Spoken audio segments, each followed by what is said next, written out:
If you could only drink one whiskey for the rest of your life, what would it be? That's the question that got asked to me by my pal Doc over at Old Fashioned Ways, because there's a bit of a challenge going around on YouTube asking different whiskey reviewers if they could only drink one whiskey for the rest of their life, what would it be? I'm Matt, I'm the whiskey nerd, and this is going to be my pick for the one whiskey for the rest of your life challenge. Now, the rules for this are fairly simple, and you can let me know down in the comments what whiskey you would pick following these rules. If you imagine there's a genie that comes out of the sky and says, I'm going to give you as much whiskey as you can drink for the rest of your life of any whiskey you choose, but there are catches. You cannot drink any other whiskey for the rest of your life, so you better pick a good one. And the whiskey you choose can't be something that's super exclusive, can't be something that was only ever one barrel of or didn't go into mass release around the world. It has to be something that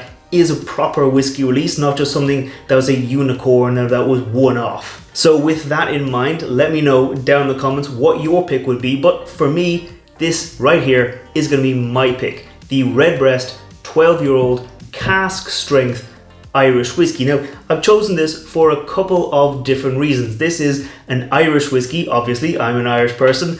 Irish whiskey is gonna be what I would choose, but this is also a pot still Irish whiskey. A pot still whiskey is the kind of style that's unique to Ireland. It can only be made in Ireland, so it does have that bit of a cultural heritage connotation for me, but this is a very, very, very good example of a pot still whiskey. It is made by the Midleton distillery down in Midleton in Cork, and it's pretty much the best whiskey you're gonna get in its price point. Now, many people are gonna be familiar with the regular Redbreast 12-year-old that comes in at 40%. You can think of this being that whiskey, but just turned up to 11. It is released every year in big batches, so you will be able to find this wherever you are, and it's just a very, very, very good whiskey. This bottle here does come in at 58.1% ABV.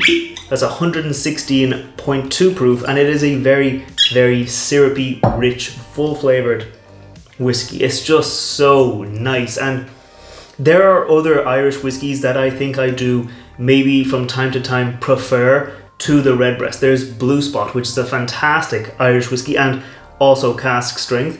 But when it comes down to reliability, the Redbreast just has it. It just has it in spades. It's one of those whiskeys you always know if you pour a glass, you're gonna enjoy it. If you are in the mood for a nice whiskey, you're gonna enjoy it. If you're in the mood for a high proof whiskey, you're gonna enjoy it. If you're in the mood for a low proof whiskey, you can add a few drops of water. So that's why, well, I chose a cask strength whiskey, because it lets you have 2 whiskeys, maybe 3 whiskeys, because you can add water in and dilute it down to suit exactly you. Yeah, just a fantastic Irish whiskey, always enjoyable, always tasty, and always the right choice. But let me know what your choice will be down below in the comments, like I said. And also, I'm going to nominate a couple of other whiskey reviewers here on YouTube for this challenge. I'm going to pick Jeff from Jeff Whiskey, because he's a good reviewer over in the UK, does some very nice whiskies, and he'd probably pick a very good scotch that would be excellent for this choice. And also, I'd like to pick Jean and Charlie from MultiCasking, because that's a husband and wife couple, fond of rye whiskies, but they do like the odd bourbon. I'd like to see what they would pick in their categories, in their favorite categories, if they could only drink one whiskey for the rest of their life. But for me, I poured myself a glass of Redbreast, so I better enjoy it, and I'll see you next time. Sláinte.